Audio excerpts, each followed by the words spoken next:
Assalamualaikum warahmatullahi wabarakatuh.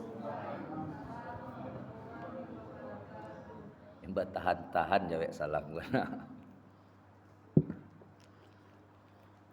Alhamdulillah. Alhamdulillahirabbil alamin. Alhamdulillahilladzi qad ata'na ni'matan wa hidayatan wa sihhatan wa fursatan hatta nastati'a an najtami'a fi hadzal makanil mubarak. Thumma saniyan salatan wa salaman ala Rasulillahi sallallahu alaihi wasallam. Allahumma salli ala sayyidina Muhammadin wa ala alihi wa ashabihi Rasulillahi ajmain.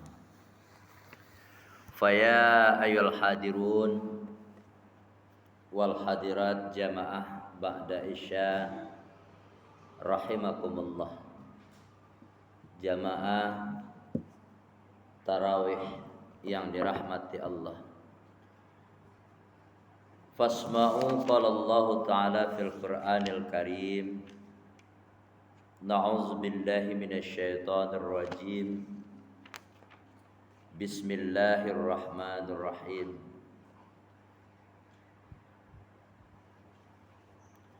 Ya ayyuhalladzina amanu ista'inu bis-sabri was-salah. Innallaha ma'as-sabirin.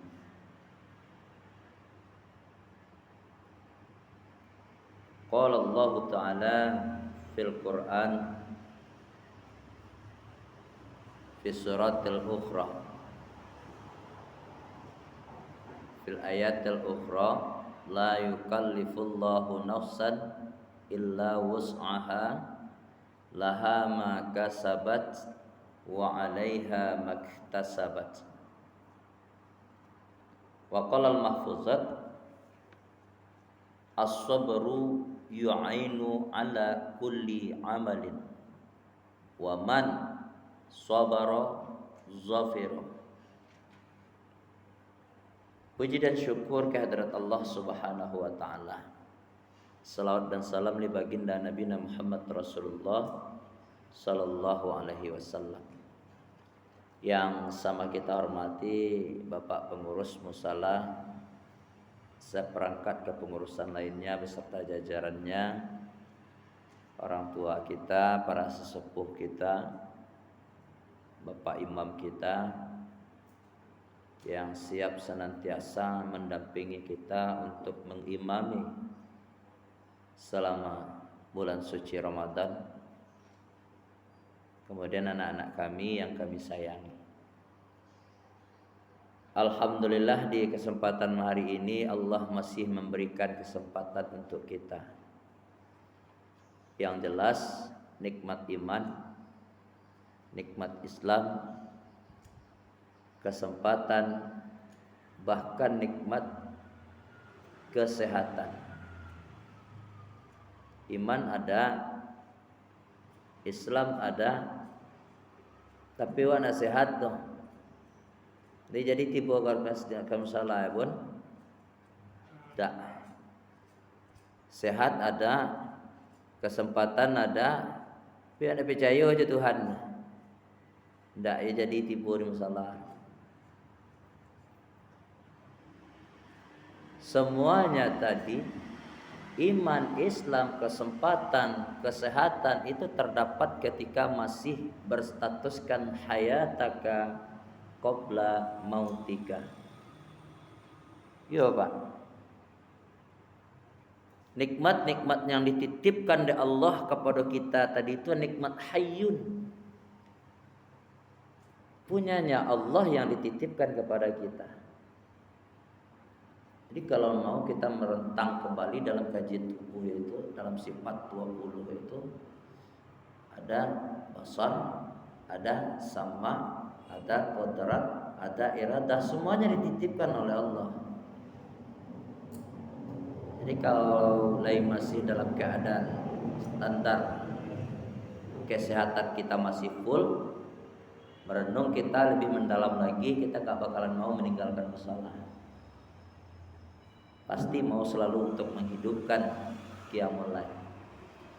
Baik ibu dan bapak hadirin wal hadirat jamaah qiyamul lail rahimakumullah. Tausiah kita judulnya malam hari ini bulan Ramadan. Apa nak? Di sini bulan Ramadan melatih kesabaran. Melatih kesabaran.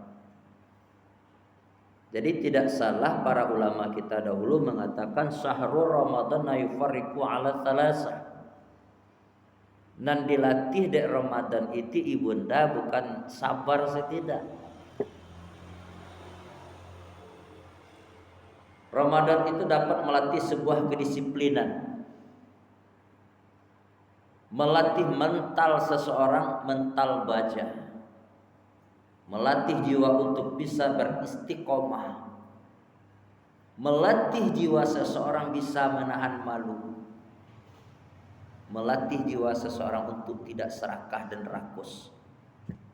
Melatih seseorang untuk jujur. Makanya syahrul Ramadan itu syahrul yang banyak gelarnya. Jadi kita sebutkan yufarriqu ala salasa, dibagi 3. Bulan rahmah, bulan maghfirah, bulan barokah. Nah, ketiga-tiga ini persis seperti tungku teh tiga sajarangan, tali tiga sapilin. Ndak sembarang orang mendapat terulang. Tidak semua orang yang dapat. Nah, sekarang kita fokus kepada bulan Ramadan melatih untuk bersabar. Apa itu sabar? Sabar adalah sesuatu yang harus ada pada individu seorang mukmin. Sifat yang harus ada pada individu seorang mukmin, seorang muslim, untuk tidak melakukan sesuatu yang tidak diridhai oleh Allah. Kalau ini muslim. Kalau secara biasa, secara duniawi yang bermanfaat pasti dia kejar. Karena dia menilai dari hari ke hari, waktu ke waktu, hidup, hari berjalan itu adalah waktu baginya. Tapi kalau kita seorang mukmin sejati, seorang yang mengaku Islam kepada Allah, hanya namun mengejar sabar itu tidak ada ujungnya. Nah, ini kajian sabar. Sebagaimana Allah sampaikan tadi, untuk mendapatkan sabar tadi itu ada langkah yang tidak boleh kita tinggalkan. Itu perintah yang selalu disuruh kepada kita 5 waktu sehari semalam. Salat. Kita untuk melakukan salat ini saja Bapak Ibu, kita butuh sabar. Butuh sabar, jangan dikira pelaksanaan ibadah salat ini gampang saja atau mau-mau saja. Tidak, banyak yang tidak bisa melaksanakannya karena tidak sabar tadi. Bertahan aja bunda di sini sampai Ramadan pergi meninggalkan kita, apa-apa tidak keluar-keluar kita selama Ramadan, artinya setiap malam kita selalu isi musala. Itu butuh sabar. Kalau tidak salah dulu kata Isra Mi'raj pernah disampaikan. Kita ulang balik. Maklum apa ya? Jalan kopas karena ditempuh apa kaji karena dek diulang. Di mana tak sabar awak selalu untuk dalam ibadahku? Ingat kata pesan Imam Ali. Imam Ali pernah berusiat seperti ini. As-sabru yufarriqu ala thalathah. Kalau tadi kan bulan Ramadan dibagi atas 3. Sabar pun juga 3. Kalau awak nak bisa meletakkan sesuatu definisi sabar pada tempatnya, apa ya kita jadi? Kita uraikan cia-cia. Kata Imam Ali, supaya kita tidak salah penempatan kalimat sabar ini, letakkan dia pada tempatnya. Pertama ada disebut as-sabru ala ta'ah. Apa tadinya? As-sabru ala ta'ah. Ta'ah itu apa? Ta'ah itu taat. Orang kalau selalu taat kepada Allah, dia akan menjadi sebuah, melahirkan pada jiwa sanubarinya itu sifat mahabbah, cinta. Dia taat kepada Allah, dia nggak bakalan tinggalan musalah. Itu taat. Walaupun dekor Ramadan semakin penghujung, semakin pergi meninggalkan kita, semakin pergi, semakin tinggi, tinggal sedikit lagi, dia nggak bakalan pergi. Itulah orang yang taat tadi. Jadi butuh kita sabar. Bapak Ibu yang datang dari berbagai penjuru, datang dari berbagai masalah, datang dari berbagai arah sampai ke musalah yang kita cintai ini. Dalam rangka apa? Menaikkan ibadah. Ada tangan ujian ya Allah. Hujan jari kok. Itu ujian dong. Allah akan lihat, bukannya Allah marah. Tapi kita sampaikan tadi di ayat berikutnya. La yukallifullahu nafsan illa wus'aha. Allah nak akan uji kita ibu ya Bapak, kecuali kita sanggup dalam hal ini. Jadi jangan pernah ngecek dia lau jalabek dia letak sebenarnya malih apa imak itulah dulu apa Tuhan tu. Hati dimaksud tadi Allah lebih tahu apa yang kita maksud, apa yang terpenting di hati kita. Jauh Allah lebih tahu duluan. Makanya disampaikan tadi. Allah tidak bakalan uji seorang hamba kecuali orang itu bisa sanggup memikulnya. Permasalahannya tadi awak selalu mengandalkan akal, padahal akal aku dipengaruhi oleh nafsu setan. Ujala be eri mah. Jangan pail le, ku sakit gua. Ada walai gua lo. Atau salah satu bentuk contoh.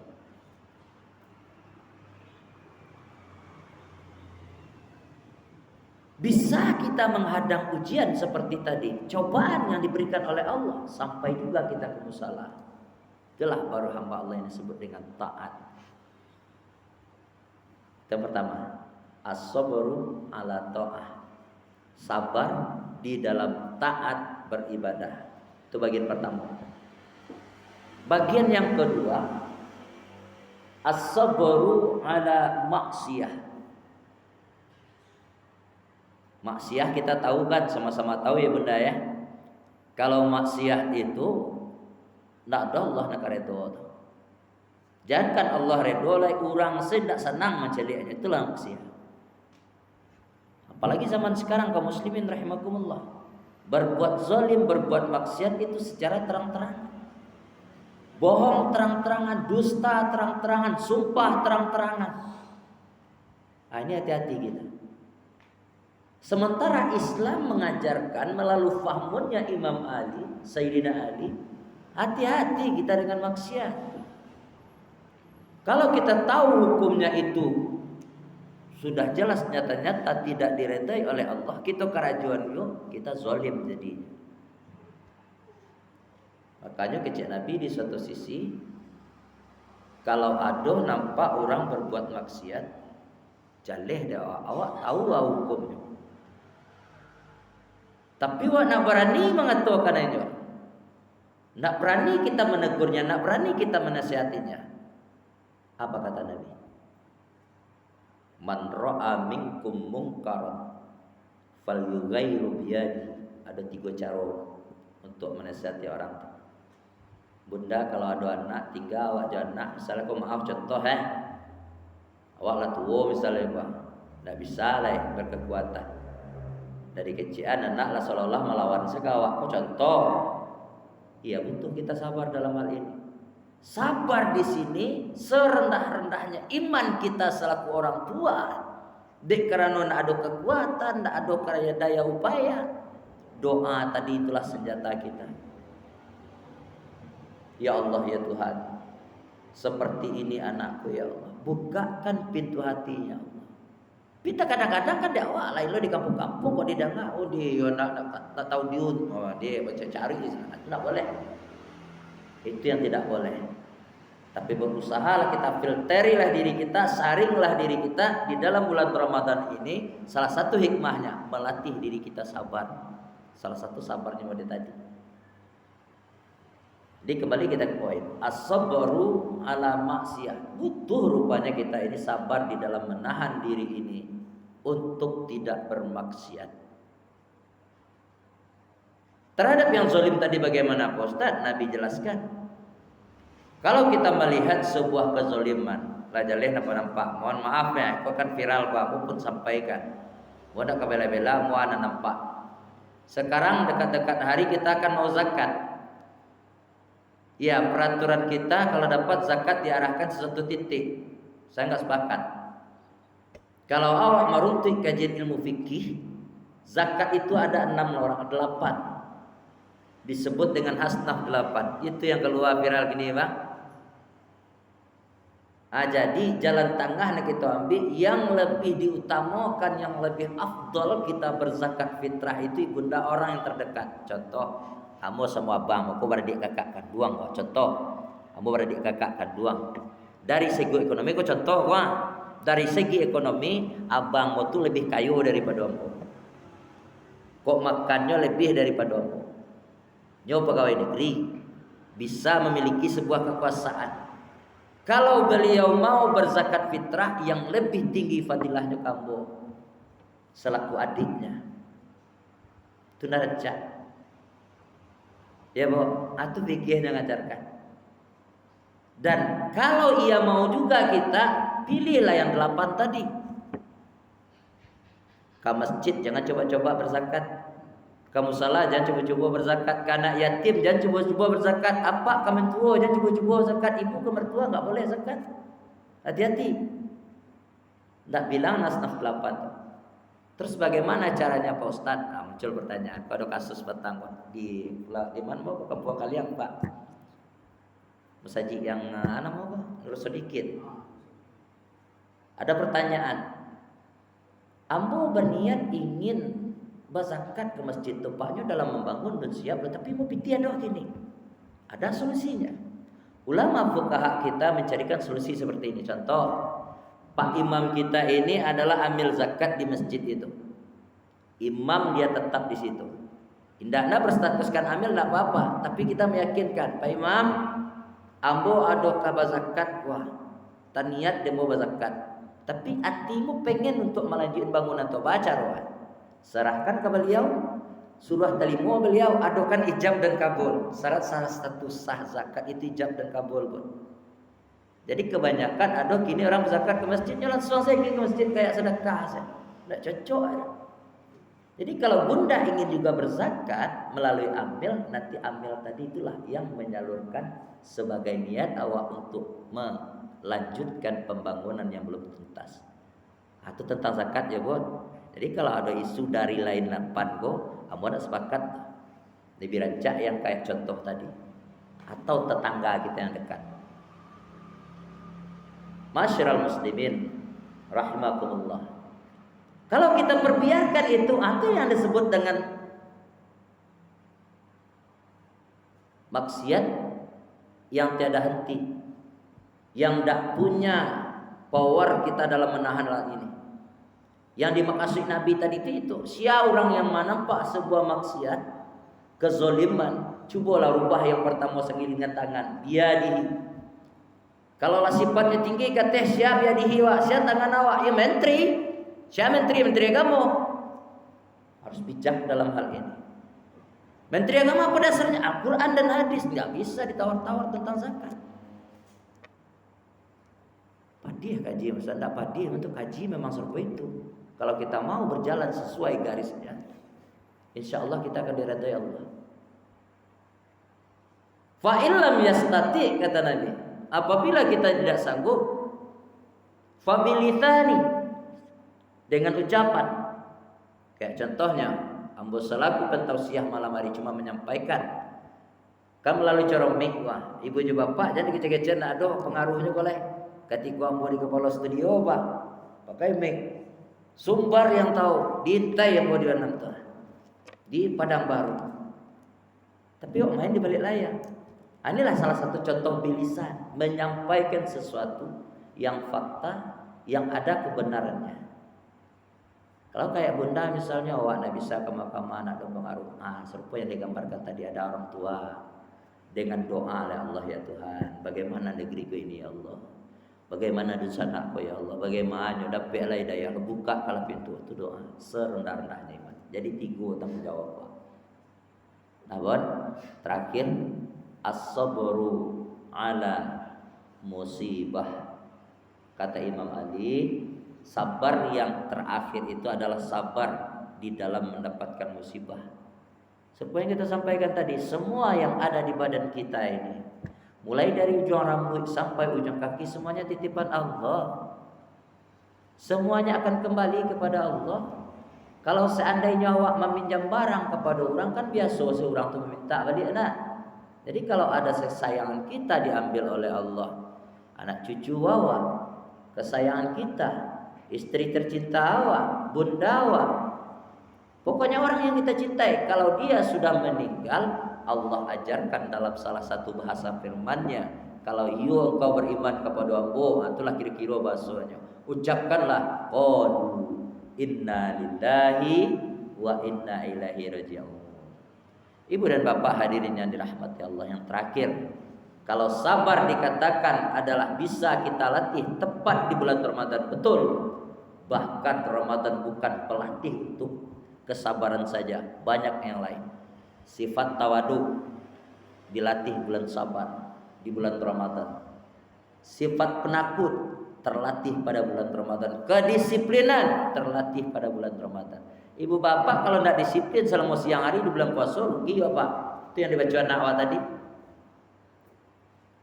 Kalau awak tidak disiplin di siang hari, rugi ya Wak. Persis apa yang disampaikan anak kita tadi. Itu kan hadis Nabi, riwayat hadis Ad-Dailami itu. Apa katanya? Kam min shaim laisa lahu min siyamihi ilal ju' wal atas. Jauh hari Nabi itulah memprediksi banyak orang yang puasa tapi adanya dapean rasa wih jolapa. Itu nanti kerajaan di orang tadi itu. Punya mata lagi. Tapi apa yang cari ya titok-titok tu ya ni dicari aja telanjangnya terus awak itu macam gitu gara-gara lah. Anak-anak baru beraja mak berpuasa tu nak, do makan-makan di situ dicari doanya makan dalam pe tu, merusakkan ke anak mentalnya tu. Itu disiplin. Nah, ibu dan bapak hadirin yang dirahmati Allah, sebagai jabarannya insyaallah kita bisa mencari makna yang lebih bermanfaat dari apa penyampaian tadi. Yang jelas intinya Rasulullah jauh hari sudah memprediksi banyak kita yang puasa hanya mendapatkan nilai haus dan lapar. Allah nak berikan pahala. Mudah-mudahan hal ini bermanfaat dan mudah-mudahan ada penceramah setelah ini menyampaikan yang lebih detail lagi dan lebih menambah pemaham kita terhadap pengamalan fi syahrul Ramadan. Aku lu qouli hadza astaghfirukum fastabiqul khairat kullayaum wa khususan fi syahri Ramadan. Assalamualaikum warahmatullahi wabarakatuh.